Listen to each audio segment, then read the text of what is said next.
ஆண்டவருடைய வழி கஷ்டமானதே கிடையாது. ஆண்டவரை பின்பற்றி வருகிறது அது ஆசீர்வாதமானது தான். ஆனால் மக்கள் நிறைய பேர் அப்படி கஷ்டம்னு சொல்லிட்டாங்க. அதை கேட்டு கேட்டு மனுஷருடைய சாட்சிகளை கேட்டு ஐயையோ இவ்வளவு பிரச்சனையா இவ்வளவா, இதெல்லாம் நமக்கு வேணாம்ப்பா, இந்த கோயில் வேணாம் பைபிள் வேணான்ட்டு இன்னைக்கு மக்கள் போயிடுறாங்க. ஆனால் நம்ம சொல்றது கர்த்தர் எவ்வளவு பெரியவராக இருக்கிறார், நல்லவராக இருக்கிறார், வல்லவராக இருக்கிறார், அவர் சுகமாக்குறவராக இருக்கிறார், விடுதலை ஆக்குறவராக இருக்கிறார், ஆசீர்வதிக்கிறவராக இருக்கிறார், மேன்மைப்படுத்தி கனப்படுத்தி வைக்கிறவர். இன்னைக்கு இன்னைக்கு மனுஷரை யாரும் மதிக்கிறது கிடையாது. மனுஷனை மிதிக்கத்தான் பார்க்குறான், மதிக்கிறது இல்லை. இவர் ஒருத்தர் தான் கண்ணின்மணியை போல நம்மை பாதுகாக்கிறவர். என் பார்வையில் அருமையானபடியினால் கணம் பெற்றாய்ங்கிறார். நம்மளை மேன்மையாக எண்ணுகிறார். அவர் உயர்ந்த ஸ்தானத்துக்கு நம்மளை கொண்டு வர்றேங்கிறாரு. அவர் உயர்ந்தவராயிருந்து தாழ்மை உள்ளவனை நோக்கி பார்க்கிறார். என்கிட்ட கற்றுக்கொள்ளுங்கள், அப்பொழுது உங்கள் ஆத்துமாக்களுக்கு இளைப்பாறுதல் கிடைக்கும். நாம என்ன சொல்றோம்? ரட்சிக்கப்படணும்னு சொல்றோம்.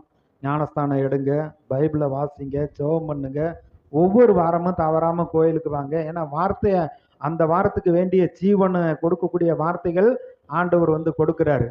அப்ப அதை தொடர்ந்து கேட்கிறப்பதான் கற்றுக்கொள்றப்பதான் நமக்கு ஆத்மாவில் இளைப்பாறுதல் உண்டாகும். இப்போ இயேசு பெத்தானியாவுக்கு போறாரு.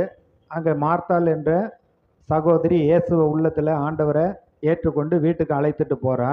அவளுக்கு ஒரு சகோதரி மரியாள். இயேசு வந்த உடனே மரியாள் போய் பக்கத்துல போய் உட்கார்ந்துருவாங்க. அவர் பழைய ஏற்பாட்டிலையும் அங்கே சொல்லப்பட்டிருக்கிற காரியங்கள்லாம் தன்னை குறித்து சொல்லப்பட்டிருக்கிறது. தீர்க்க தரிசனமாய் சொல்லப்பட்ட காரியங்களை எல்லாம் அவர் சொல்ல சொல்ல தேவனுடைய ராஜ்யத்தை குறித்து சொல்ல சொல்ல அதை கேட்டுக்கிட்டே மெய் மறந்து உட்காந்துருவா. மார்த்தாள் என்ன செய்வா? இயேசுகிட்ட போய், ஆண்டவரே உமக்காக நான் சமையல் பண்ணிக்கிட்டு இருக்கேன், இவன் உட்காந்து உம்மிடத்துல வார்த்தையை கேட்டுக்கிட்டு இருக்கிறா, கொஞ்சம் அனுப்பி விடுங்க, நான் ஒரு ஆளாக கஷ்டப்படுறேன் அப்படிங்கிறப்ப தான் இயேசு சொல்றாரு, மார்த்தாளே மார்த்தாளே நீ அநேக காரியங்களை குறித்து கவலைப்பட்டு கலங்குகிறாய். இயேசு ஒரே வார்த்தையில சொல்லிட்டாரு, நீ கவலைப்பட்டு கலங்குகிறாய், தேவையானது ஒன்றே, மரியாள் தன்னை விட்டு எடுபடாத நல்ல பங்கை தெரிந்து கொண்டாள். அப்ப நம்முடைய மனதில் இருக்கக்கூடிய பாரங்களை கர்த்தரிடத்துல இறக்கி வைக்க வேண்டும்.